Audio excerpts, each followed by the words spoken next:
Hi hello welcome to cube TV. నేను మీ సరిత. ఈరోజు మనతో పాటు world famous numerology, hyped numerology, money power expert, excellent life coach, yoga trainer Baba Pandurangam గారు ఉన్నారు. ఆయనతో మాట్లాడదాం. నమస్తే పాండురంగం. నమస్తే సరిత గారు, ఎలా ఉన్నారు? సూపర్ గా ఉన్నారు. మిమ్మల్ని చూసాక ఇంకా యాక్టివ్ అయ్యాను. ఇంకా అవుతారు. నా దగ్గరకు వచ్చే ప్రతి యాంకర్ కూడా యాక్టివ్గా ఉంటారు. చాలా హ్యాపీగా వాళ్ళ ప్రశ్నలు ఏవైతున్న సందేహాలను తెలుసుకొని చాలా ప్రేక్షకులు కూడా చాలా ఇంట్రెస్ట్గా వాళ్ళు చూస్తూ ఉంటారు. బేసిక్ గా మీరు అందరు చెప్పిన రీతిలో చెప్పారు. ఇంకా కొంచెం యాక్టివేట్ చేసి కొంచెం మసాలా యాడ్ చేసి చెప్తారు. మసాలా కాదు, ఇది రియాలిటీ. ఎందుకంటే బాగా అనిపిస్తుంది. యోగా కానీ న్యూమరాలజీ కానీ పామిస్ట్రీ కానీ మనం ఏది చెప్పినా దాంట్లో ఒక కింగ్ లాగా చెప్తాం. ఎందుకంటే మనం కింగ్ క్వీన్ గురించి తెలుసుకున్నాం కాబట్టి మనం చెప్తే ఖచ్చితంగా రియాలిటీ అవుతాయి కూడా ఖచ్చితంగా. సో ఈ రోజు ఏంటి మీ ప్రశ్న సమాధానం ఏంటి? ఎప్పుడు మనం ఏపీ గురించి మాట్లాడుకుంటాం, తెలంగాణ గురించి ఇప్పుడు సెంట్రల్ గురించి మాట్లాడుకుంటాం, ఏకంగా దేశం గురించే. ఎందుకంటే ఈసారి ఖచ్చితంగా మామూలుగా లేదు. ఈ ఎలక్షన్లో అయితే చాలా మంది మనసులో మాత్రం ఈసారి ఎలక్షన్లు మొత్తం చాలా ఒక హై, అంటే ఒక హై టెంపరేచర్ అంటే మే నెలలో ఆల్రెడీ హై టెంపరేచర్ ఉంటుంది. ఈ ఎలక్షన్ కూడా హై టెంపరేచర్. అందరి మనసులో ఏముందంటే ఈసారి ఇట్లా మోడీ గెలిచిండా రాజ్యాంగాన్ని మార్చి పడేస్తాడని చాలా మందికి. అవును. కానీ సత్యం ఏంటిదంటే ఈసారి ఇట్లా మోడీ గెలవకపోతే చాలా ప్రాబ్లం అవుతుంది. నేను మోడీ భక్తుని అని అనుకోకండి, ఇక్కడ వేరే ఉంది కథ. ఎందుకంటే ఒక బేసిక్ చెప్తాను చూడండి. స్వతంత్రం వచ్చినప్పుడు భారతదేశంలో హిందువుల జనాభా, ముస్లింల జనాభా మీరు చూసుకోండి. ఇప్పుడు 2024 దాదాపుగా 70 సంవత్సరాలు దాటిపోయింది స్వతంత్రం వచ్చేసిన తర్వాత. హిందువుల జనాభా క్రమక్రమంగా తగ్గుతుంది, ముస్లింల జనాభా పెరుగుతుంది. కొన్ని రోజుల తర్వాత ఏం జరుగుతుంది తెలుసా? మనం మైనార్టీలు అయ్యే అవకాశం ఉంది, వాళ్ళు మెజార్టీ అయ్యే అవకాశం ఉంది. దాన్ని బట్టి ఇప్పటికే మీకు ఆల్రెడీ 13వ తారీఖు హైదరాబాద్లో మనకు హైదరాబాద్ పార్లమెంటు ఎలక్షన్లో ఉన్నప్పుడు ఏం జరిగిందో మీ అందరికీ తెలుసు. ఇక్కడ హైదరాబాద్లో సంతోష్ నగర్ ఏరియా, ఈ ఓల్డ్ సిటీలో అక్కడ వాస్తవంగా అక్కడ బూత్ ఇన్ఛార్జ్ లేడు, పోలీసు లేరు, ఎవ్వరు లేరు, డోర్లు పెట్టుకొని దండ గుర్తున్నారంట. అది వీడియోలో వైరల్ అయింది. అంటే వాళ్ళు ఇంకా అధికారంలో దేశంలో రాకముందే బూతులు మనయే లేవు, ఏమీ లేవు. పరిస్థితి అర్థం చేసుకోండి. ఎవడు గెలిపితే నాకేంది అనుకుంటే కుదరదు. చాప కింద నీరులాగా మన శత్రువులు మన ఇంటి పక్కనే కూర్చున్నారు. జాగ్రత్త. ఇది నా కోసం నీ కోసం కాదు. భారతదేశం ఎప్పటికీ సంతోషంగా వసుదైక కుటుంబం కావాలనుకుంటే నేను అంటున్నాను, కాంగ్రెస్కి బీజేపీకి నేను అనను, మంచి లీడర్ని ఎన్నుకోండి. మోడీ గారిని ఎన్నుకోమని నేను ఇక్కడ చెప్పడానికి గంటకొట్టడానికి రాలే. నాకు ఇష్టం మోడీ గారు అంటే, అది నా వ్యక్తిగతం. కానీ ఇక్కడ దేశం యొక్క భవిష్యత్తు రాబోయే రోజుల్లో ఒక కాశ్మీర్ లాగా, ఒక బంగ్లాదేశ్ లాగా, ఒక పాకిస్తాన్ లాగా కావద్దు అంటున్నా. నంబర్లు ఎలాగో చెప్పేస్తాయి, ఆ నంబర్ల పని నంబర్లు చేస్తాయి. నా వ్యక్తిగతంగా ఇప్పుడు చెప్తున్నాను. ఇంకా మీరు ఎవరు కోటేస్తారో నాకు సంబంధం లేదు. ఆల్రెడీ నేను వేసేసుకున్నా. నా వ్యక్తిగతంగా నేను ఎవరికి వేయన్నా వారికి వేసేసా ఆల్రెడీ. మీరు దేనికి వేస్తే మంచిది అని ఒకసారి ఆలోచించండి మన భవిష్యత్తు. ఎందుకంటే ఒకరోజు ఇప్పుడు మనం ఏ పండుగ చేసుకున్నా మనకు కొన్ని ఆటంకులు వస్తున్నాయి ఇప్పటికే. ఇప్పుడు మనం మైనారిటీలు అయ్యామనుకోండి, మన నోరు మూసుకోవాలి, అన్నీ మూసుకోవాల్సింది ఇంకా. సో అందుకని గమనించండి. సో పార్టీలకు అతీతంగా మీరు నేను చెప్పేది వినండి జాగ్రత్తగా. మన పిల్లల భవిష్యత్తు రేపు 40-50 సంవత్సరాల భవిష్యత్తు తర్వాత మనం ఏ విధంగా ఉండాలో ఆలోచించాల్సిన అవసరం ఉంది. మన పిల్లల భవిష్యత్తు కూడా ఆలోచించాల్సి ఉంది. ఇక పార్టీల విషయంలోకి వద్దాం. మనం మోడీ వర్సెస్ రాహుల్. అసలు రాహుల్ గాంధీ జాతకం అయితే సూపర్ ఉంది, కానీ ఎందుకు ప్రధానమంత్రి అవుతలేడు? అదేందుకు గురువు గారు ఎప్పుడు ఇట్లా అనలేని? రాహుల్ గాంధీ జాతకం సూపర్ ఉంది, ఎందుకు ప్రధానమంత్రి అవుతలేరు అని అంటలేరు ఎందుకు అని మీరు ఇప్పుడు అంటున్నారు ఏంటంటే, ఎప్పుడో అన్నాను నేను తెలంగాణ ఎలక్షన్లు అప్పుడు కూడా అన్నాను. కొన్ని ఛానళ్ళు నేను చెప్తూ ఉంటే అవి కట్ చేస్తాయి, మొత్తం వేయవు. అంటే కొన్ని పార్టీలు కొన్నిటికి సంబంధించినవి ఉంటాయి అన్నమాట. సో అందుకోసం నేను చెప్పేది ఇక్కడ ఏ పార్టీ కోసం చెప్పట్లేదు, నేను అన్ని పార్టీల్లో తిరిగొచ్చినా కాబట్టి నేను న్యూమరాలజీగా చెప్తున్నాను. రాహుల్ గాంధీ జాతకం సూపర్గా ఉంది వాస్తవంగా న్యూమరాలజీ ప్రకారంగా. ఎందుకని చెప్పనా, 1వ తారీఖు, 10వ తారీఖు, 19వ తారీఖు, 28వ తారీఖులో పుట్టిన వాళ్ళందరూ లీడర్స్ అవుతారు, సూపర్గా సెట్ అయిపోతారు. అంతెందుకు వాళ్ళ గ్రాండ్ మదర్ ఎవరైతే ఇందిరాగాంధీ ఉన్నారో 19వ తారీఖు నవంబర్ 19వ తారీఖే పుట్టారు కదా. మరి రాహుల్ గాంధీ కూడా 19వ తారీఖు పుట్టాడు. 19వ తారీఖులో పుట్టిన వాళ్ళు ఛత్రపతి శివాజీ ఉన్నారు, ఝాన్సీ లక్ష్మీబాయి ఉన్నారు, ముఖేష్ అంబానీ ఉన్నారు. 19వ తారీఖు పుట్టిన వాళ్ళు చాలా రాజులుగా రాజ్యం వెళ్ళిన రోజులు ఉన్నాయి. మరి ఏంటి రాహుల్ గాంధీ ఇంకా ప్రధానమంత్రి కాలేకపోతున్నాడు అంటే కొన్ని ఉంటాయి. పూర్వజన్మ కృతం పాపం వ్యాధి రూపేణ పీడిత, ఎక్కడ తగ్గనో ఎక్కడ పెరగాలో ఇప్పుడే నేర్చుకుంటున్నారు కాబట్టి ఇప్పుడు టైం పట్టింది, టైం వస్తుంది వాళ్ళకి, గోల్డెన్ టైం. ఈసారి ప్రధానమంత్రి కాకపోవచ్చు కానీ రాబోయే భవిష్యత్తులో మాత్రం ప్రధానమంత్రి అయ్యే అవకాశాలు 100% ఉన్నాయి. దానికి రెమెడీస్ ఉన్నాయి, ఇప్పుడే కావు, రాబోయే రోజుల్లో మాత్రం ఖచ్చితంగా నేను చెప్పింది మాత్రం రాసి పెట్టుకోండి, ఈ వీడియో సేవ్ చేసి పెట్టుకోండి.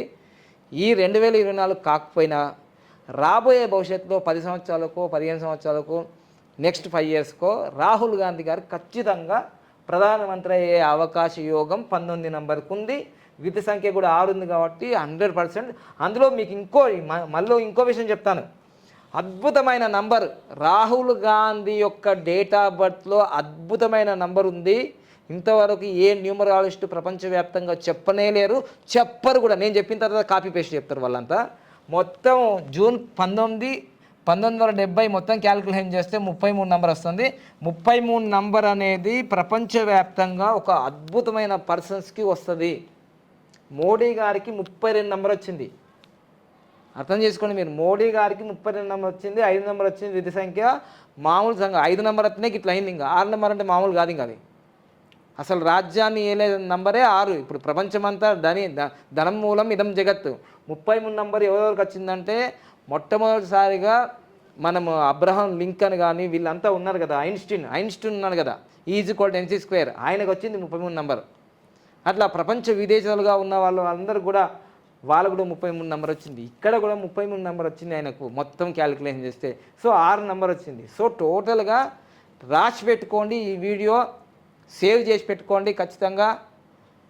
రాహుల్ గాంధీ గారు ఈ 2024లో ప్రధాని కాకపోయినా రాబోయే భవిష్యత్తులో ప్రధానమంత్రి అయ్యే అవకాశాలు నిండుగా ఉన్నాయి. కానీ రాహుల్ గాంధీ అనే పేరులో మాత్రం 58 నంబర్ ఉంది, అది డెత్ నంబర్. ఒకవేళ ప్రధాని కాగానే ఆయనకు ప్రమాదం కూడా ఉంది, వాళ్ళ నాన్నలాగా వాళ్ళ గ్రాండ్ మదర్ లాగా ఉంది. కాబట్టి చాలా కేర్ఫుల్గా కొన్ని చేసుకోవాల్సిన అవసరం ఉంది. ఇది మాత్రం చెప్తున్నా.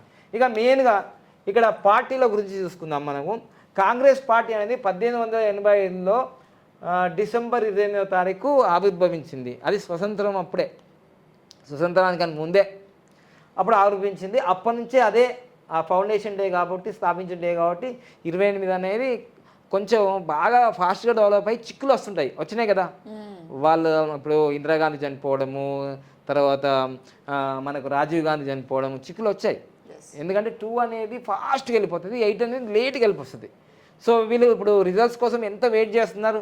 ఇప్పుడు 10 ఇయర్స్ అవుతుంది కాంగ్రెస్ పార్టీ సెంట్రల్ లేక 10 ఇయర్స్ అవుతుంది, బాగా వెయిట్ చేస్తున్నారు. మాదా నీదా సై అంటున్నారు కదా, చూసారా. అందుకోసమే వాళ్ళు చాలా తాపత్రయపడుతున్నారు ఈసారి ఎట్లాగో గెలవాల్సింది అనేది. సో ఆ టైంకే వాళ్ళన్నీ కూడా కాంగ్రెస్ పార్టీ యొక్క వాళ్ళ డబ్బుల్ని సీజ్ చేశారు. మోడీ గారు మామూలు కాదు కదా, ఆచార్య చాణక్య. అందుకోసమే ఇప్పుడు చాలా ఇబ్బంది పడుతున్నారు వాస్తవంగా. సో ఇక్కడ చూస్తుంటే మీరు చూడండి, మోడీ గారిని చూడండి, కాంగ్రెస్ పార్టీలో ఉన్న రాహుల్ గాంధీ చూడండి, రాహుల్ గాంధీ డ్రెస్సులు చూడండి, మోడీ సార్ డ్రెస్సులు చూడండి. మోడీ గారు పెట్టుకునే కళ్ళద్దాలే 1,00,000 పైన ఉంటుంది, పెన్నేం 3 లక్షలు ఉంటుంది. ఆయన సూట్లు బూట్లు నేను కూడా ఎత్తున్నా కదా అనుకోకండి, నాది వేరు, నేను న్యూమరాల ద్వారా డబ్బులు సంపాదించుకున్నా. సో అందుకోసమే మోడీ సార్ ఎప్పటికీ ఏమంటాడు, నేను సన్యాసిని అంటాడు, నేను ఫకీర్ని అంటాడు. కానీ ఫకీర్లు సన్యాసులు మాత్రం నిజంగా మాత్రం అంత కాస్ట్లీ అయితే ఏం వాడరు. అది ఇలా విమర్శిస్తున్నా అనుకోకండి, ఆయన వాడేటి నిప్పులాంటి నిజాలు ఇవన్నీ, సోషల్ మీడియాలో ఇవన్నీ జరిగిపోతున్నాయి కూడా. సో అందుకోసమే ఆయన దేశ ప్రధాని కావండి, గవి కూడా వాడకపోతే ఎట్లా అంటే అట్లా కాదు. లాల్ బహదూర్ శాస్త్రి కూడా ఉన్నాడు కదా, ఆయన కారు కొనుక్కుంటే, ఫియట్ కారు కొనుక్కుంటే 10,000 4,000 రూపాయలు కట్టకపోతే వాళ్ళు చనిపోయిన తర్వాత లెటర్ వస్తే అది వాళ్ళ భార్య ఇట్లా చెప్తే అసలు దేశంలో ఉన్న వాళ్ళందరూ కూడా మనీ ఆర్డర్లు చేశారు ఆ 4,000 10,000 తక్కువ పడితే. కానీ మళ్ళీ వాళ్ళ భార్య ఏం చేసింది తెలుసా, అయ్యో ఇట్లా మా లాల్ బహదూర్ శాస్త్రి గారికి ఇట్లాంటి డబ్బులు తీసుకోవడం ఇష్టం ఉండదు, మళ్ళీ ఎవరు డొనేట్ చేసినారో మళ్ళీ వాళ్ళకు మనీ ఆర్డర్ చేసిన ప్రధానమంత్రులు ఉన్నారు, ప్రధానమంత్రి భార్యలు ఉన్నారు. అంటే లాల్ బహదూర్ శాస్త్రి సొంత ఆయన ప్రధానమంత్రిగా ఉన్నప్పుడు కూడా ఆయన ఆ ప్రధానమంత్రి కారులో కూడా పోకుండా ఆ ప్రధానమంత్రి పదవి అయిపోయిన తర్వాత కూడా కాలు నడుకునే రోజులు ఉన్నాయి. అంటే లాల్ బహదూర్ శాస్త్రి లాగా ప్రధానమంత్రిగా వ్యవహరించిన వ్యక్తులు ఇప్పటి వరకు రాబోరు, రానే రారు. అట్లా నేను చెప్పేది. సో అందుకోసం ఇక్కడ వ్యక్తిగతంగా నేను బీజేపీకి విమర్శిస్తున్నట్టు కాంగ్రెస్ కాదు, నంబర్స్ ఇలా ఉన్నాయి. వ్యక్తిగతంగా ప్రజలు ఆలోచిస్తున్నాడు ఎవరికి ఓట్లు వేయాలి, ఏం చేయాలి అని. ఎందుకంటే బీజేపీలో కానీ కాంగ్రెస్లో వచ్చిన తర్వాత ఇప్పుడు ఒక నానుడు అయిపోయింది అందరికీ, వాషింగ్ పౌడర్ నిర్మా అని. ఎవరు అవినీతి చేసినా, ఎవరు అన్యాయం చేసినా వాషింగ్ పౌడర్ నిర్మా అంటున్నారు. అంటే దొంగలు దుష్టులు కూడా ఈ పార్టీలోకి వెళ్ళిపోతే వాళ్ళ మీద కేసులు ఉండలేవు. దీన్ని బట్టి స్వచ్ఛమైన రాజకీయాలు రావాల్సిన అవసరం ఉంది. యూత్ కూడా చాలా చాలా మారాల్సిన అవసరం ఉంది. ఇక వీళ్ళ ఇప్పుడు మీరు నేను వివరాలు చెప్పాను, మీరు రాజకీయ నేను రాజకీయాల్లో ఉన్నా కదా, కాంటెస్ట్లో ఎమ్మెల్యే, అందుకోసం మాట్లాడుతున్నా. రెండు మాట్లాడతాను నేను, నా దగ్గర సత్తా ఉంది. రాబోయే 10 సంవత్సరాలు మేము లీడర్ అవుతాం, అప్పుడు మేము చూపిస్తాం. అర్థమైందా? రాజకీయాలు అంటే మేము కూడా చూపిస్తాం, మాకు కూడా ఉంది కదా, మేము ముసలోళ్ళు ఏం కాలేగా. సో అందుకోసమే ఇక్కడ మొత్తం 1980 ఏప్రిల్ 6వ తారీఖు బీజేపీ పార్టీ 2 ఎంపీ సీట్లతో మొదలైన ఈ పార్టీ ఈరోజు భారతదేశంలో కాదు ప్రపంచంలోనే అత్యంత ధనికమైన పార్టీగా ఏర్పడింది. అర్థమైందా? దీన్ని బట్టి అర్థం చేసుకోండి, చాలా తక్కువ టైంలోనే. సో భారతదేశంలో దాదాపుగా చాలా రాష్ట్రాల్లో వీటి యొక్క పవర్ ఉంది. అర్థమైందా? ఒక దక్షిణ భారతదేశం తప్ప. సో మొత్తం దీని విజయం ఏంటిదంటే 6తో ఏర్పడము, విధి సంఖ్య 1 రావడం. చూడండి, సేమ్ ఇదే కోడ్ ఇక్కడ ఉందండి రాహుల్ గాంధీ. నేను అందుకోసం చెప్తున్నాను, మీరు బాగా కళ్ళు తెరిచి ఓపెన్ చేయాలి. కాంగ్రెస్ పార్టీ కార్యకర్తలంతా నిద్రపోకండి. ఇప్పటిదాకా కాంగ్రెస్ అంటే స్కామ్ అనే పేరే ఉండిపోయింది, దాన్ని తీసేయాలి మొత్తం. ఇట్లా తీసేయాలి, ఇట్లా మలిపేయాలి, ఇట్లా మలిపేయాలి. కాంగ్రెస్ అంటే స్కామ్లోకి వెళ్ళిపోయింది. అరే మారండి అయ్యి బాబు, చెప్తున్నా కదా నేను, తెలంగాణలో చెప్పినా విజయం అయింది. ఇప్పుడు దేశం మొత్తం కూడా మారాలంటే మీరు, ఎందుకంటే ఇదే నంబర్ ఇక్కడ ఉంది 6 and 1, 1 and 6, తేడా ఏం లేదు, పవర్ అంతే. ఒక్కసారి ఆలోచన దిమాగ్ పెట్టండి కొంచెం, ఓకేనా? రైట్. సో ఇక్కడ నేను చెప్పేది ఏంటంటే ఇప్పుడు బీజేపీకి 2024లో ఏప్రిల్ 6 వీళ్ళ భవిష్యత్తు ఎలా ఉంది బీజేపీకి 2024లో వాళ్ళు ఏమంటున్నారు? ఇంతకుముందు ఆంధ్రప్రదేశ్లోనో వైనాట్ 175 అంటున్నారు. ఎవరు? జగన్మోహన్ రెడ్డి. నేను బటన్ నొక్కేస్తా అంటే బటన్ అందరు నొక్కచ్చు, బటన్ అందరు నొక్కుతారు, కానీ రావాలి కదా 175, రాదు. అర్థమైంది కదా? ఇప్పుడు వైనాట్ 400 వీళ్ళు అంటున్నారు. ఎవరు? బీజేపీ. అమ్మ బీజేపీ వాళ్ళు వైనాట్ అంటున్నారు వీళ్ళంతా. వైనాట్ 400 బీజేపీ, వైనాట్ 400 అంటున్నారా లేదా? కానీ అది జరిగే ప్రసక్తి లేదు. ఎందుకంటే దాదాపుగా మీరు చూసుకోవాల్సింది ఏంటంటే, ఎందుకు లేదు? మీరు ఏమన్నా గ్రౌండ్ లెవెల్ సర్వే చేశారా? మీరు ఏమన్నా ఐప్యాకా, లేకపోతే ఇది ప్రశాంత్ కిషోరా? నేను అవన్నీ కాదు, నేను వివరాలు చూస్తున్నాను, నంబర్ని చూసుకుంటాను నేను. సో 2024లో ఏం జరుగుతుందంటే, ఏప్రిల్ నెల తర్వాతే జరుగుతుందో ఎలక్షన్లు, మే జూన్లో జరుగుతున్నాయి కదా, రిజల్ట్ కూడా అప్పుడేగా. సో ఏప్రిల్ 6వ తారీఖు ఏర్పడింది బీజేపీ పార్టీ. 2024కి ఏం జరుగుతుందంటే, ఇది 6, 4, 10 అవుతుంది, 2024 8 అవుతుంది, మొత్తం కుడితే 18 అవుతుంది. యుద్ధం మామూలుగా ఉండదు దేశం మొత్తం. ఇప్పుడు యుద్ధం మామూలుగా లేదు, సేమ్ ఆంధ్రప్రదేశ్ లాగా కురుక్షేత్రం లెక్క. ఆ పార్టీకి బీజేపీకి పార్టీకి 18 వస్తుంది యుద్ధం, అంటే 9 వచ్చింది. పర్సనల్ ఏదో 9 వచ్చింది. దీనివల్ల నాకు తెలిసి 2014, 2019 కన్నా బీజేపీ పార్టీ మీరు అనుకున్నట్టుగా ఎక్కువ సీట్లు పొందుతుంది అనుకుంటున్నారేమో, కానీ సంఖ్యలు మాత్రం అలా చెప్తలేవు. మిత్రులారా, నేను బీజేపీలో 2 సంవత్సరాలు ఉన్న వ్యక్తి, నాకు బీజేపీ అంటే శత్రుత్వం ఏం కాదు, నంబర్ల గురించే చెప్తున్నా. నాకు మోడీ సార్ అంటే బిగ్ ఫ్యాను. ఇక్కడ తెలంగాణలో కూడా కిషన్ రెడ్డి సార్ వాళ్ళందరూ నాకు పరిచయమే. నేను అట్లా పార్టీల విషయం గురించి చెప్తలే, ఇక్కడ నంబర్ గురించి చెప్తున్నా. మీరు క్యాలిక్యులేషన్ చేసుకోండి. మేము నమ్మమండి, నమ్మకపోతే ఎట్లా నమ్మాలి? నంబర్ ఒక్క ఓటు తక్కువ అయితే ఆగమైపోతుంది కదా. సో అందుకోసమే 18 నెంబర్ వచ్చింది కాబట్టి బాగా కష్టం ఉంటుంది ఇక్కడ. 18 అంటే యుద్ధం, కురుక్షేత్ర సంగ్రామ యుద్ధం. మీరు అనుకుంటారేమో మోడీ గారు రామ జన్మభూమి టెంపుల్, అయోధ్య టెంపుల్ అయిపోయింది, అదొక సెంటిమెంట్, దానివల్ల తర్వాత సెక్యూరిటీ బాగా పెంచాం భారతదేశానికి, ఇవన్నీ పాజిటివ్ కావచ్చు. కానీ సామాన్య మానవుడు ఏం ఆలోచిస్తున్నాడంటే, సిలిండరు, పెట్రోలు, డీజిలు ఇవి కూడా ఆలోచిస్తున్నాడుగా. ఉద్యోగాలు లేవు, ఇవన్నీ ఆలోచిస్తున్నారు. కరువు, ఇవన్నీ చాలా చాలా ఆలోచిస్తున్నారు. ప్రైవేటీకరణం ఎక్కువ జరుగుతుంది, ఇవన్నీ ఆలోచిస్తున్నారు. ఇవన్నీ ఆలోచిస్తారండి జనాలు ఊరికే. ఎందుకంటే ఎవరికైనా 1 సారి 2 సార్లు, 3వ సారి చాలా తక్కువ. ఓకేనా రైట్. సో ఇక్కడ 18 నెంబర్ వచ్చింది. తర్వాత మోడీ గారిది 1950 సెప్టెంబర్ 11వ తారీఖు కాబట్టి ఈ సంవత్సరం మోడీ గారికి మనకు పర్సనలీ నెంబర్ ఏమొస్తుందంటే ఆయనకి సెప్టెంబరు 17కు 7 నెంబర్ వస్తుంది, కానీ ఆలోపు 6 నెంబర్ వస్తుంది. శుక్రుడి నెంబర్ మంచి నెంబర్ వచ్చింది, మంచి నెంబర్ వచ్చింది, నెగిటివ్ నెంబర్ అయితే రాలేదు. కానీ ఎలక్షన్లకు సంబంధించిన 3, 4, 8 అనేది ఇక్కడ రాలేదు. మెయిన్ ఎలక్షన్లకు సంబంధించినది 3, 4, 8 అనేది ఇక్కడ రాలేదు. 6 నెంబర్ వచ్చింది, మంచిది శుక్రాచార్యండి. ఇక్కడ మనకు రాహుల్ గాంధీ గారికి 5 నెంబర్ వచ్చింది, 5 నెంబర్ వచ్చింది. ఇది కూడా కమ్యూనికేషన్ అందరిని గ్యాదర్ చేయగలిగేది, నెగిటివ్ నెంబర్ అయితే కాదు. కానీ ఇక్కడ కూడా 3, 4, 8 రాలేదు. అంటే ప్రధానమంత్రి సీఎంలు పిఎంలు అయ్యే నెంబర్లు అయితే ఇక్కడ రాలేవు, అదొకటి. కానీ మంచి నెంబరే వచ్చింది ఇక్కడ. తర్వాత మోడీ గారు 14వ తారీఖు నామినేషన్ వేసిండ్రు, ఇది మంచి నెంబర్. నామినేషన్ కాశీలో 14వ తారీఖు నామినేషన్ వేసినాడు చంద్రబాబు నాయుడు, పవన్ కళ్యాణ్ పోయింది. ఇది మంచి నెంబర్, చాలా మంచి నెంబర్. ఓకేనా ఇది. సో మొత్తం మీద అయితే నేను చెప్పేది ఏంటంటే ఇక్కడ బీజేపీ పార్టీకి 400 సీట్లు వస్తాయి అనేది ఇది నిత్యము సత్యము కానే కాదు. మీరు చూసుకోండి తర్వాత. ఎందుకంటే వీళ్ళకి మొదటి నుంచి కూడా ఒక 2 మైనస్లు ఉన్నాయి. ఏంటిది?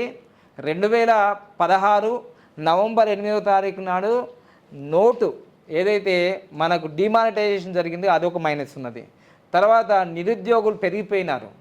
తర్వాత అందరి అకౌంట్లలో స్విస్ బ్యాంక్ నుంచి డబ్బులు తీసుకొచ్చి వేస్తా అని చెప్పినారు, అది జరగలేదు. సో ఇవన్నీ కూడా బాగా ఆలోచిస్తున్నారు ప్రజలు.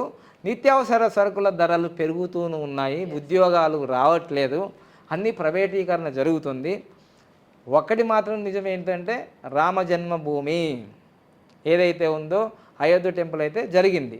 ఆ అయోధ్య టెంపుల్ జరగడంలో కూడా మరి గజస్తంభం రాకముందే, నిర్మించకముందే హడావిడిగా ఎలక్షన్ క్యాంపెయిన్ కోసమే ఇది ఓపెన్ చేసిందని ఒక నింద కూడా ఉంది. సో ఇక్కడ చూడండి, ఆలోచించండి. తప్పకుండా ఈసారి బీజేపీ విజయాలు సాధించే అవకాశాలు ఉన్నాయి. ఇక్కడ బీజేపీ విజయాలు సాధించేది ఉన్నాయి. కానీ కాంగ్రెస్ పార్టీకి ఇక్కడ ఏంటిదంటే ఇది డిసెంబర్లో ఏర్పడింది కాబట్టి ఇక్కడ డిసెంబర్కి 21వ తారీఖు 21 నెంబర్ వస్తుంది, అంటే 3 నెంబర్ వస్తుంది. ఈ 3 నెంబర్ రాజకీయందే.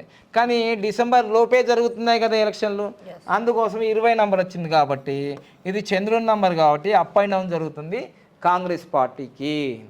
కాంగ్రెస్ పార్టీకి అంత మెజారిటీ రాకపోవచ్చు అక్కడ. సో ఇది కాంగ్రెస్ పార్టీకి ఉన్న మైనస్ వల్ల వీళ్ళు ఏదో గొప్పగా అయిపోయినట్టు కాదు. ఇక్కడ కాంగ్రెస్ పార్టీ జాతకంలో కానీ వాళ్ళ యొక్క అధ్యక్షుల్లో కానీ ఉన్న నెగిటివ్ వల్ల వీళ్ళకు ప్లస్ అయిపోతుంది. అంటే ఏం లేదు, ఇక్కడ గట్టి లీడర్లు ఉంటే ఇక్కడ మైనస్ అయిపోయేది. సో ఇక్కడ లేరు కాబట్టి వీళ్ళకు బెనిఫిట్ అవుతుంది. ఆల్రెడీ వ్యతిరేకత ఉంది కానీ ఇక్కడ సమర్థత లేరు, దానివల్ల వీళ్ళకి పాజిటివ్ అయింది.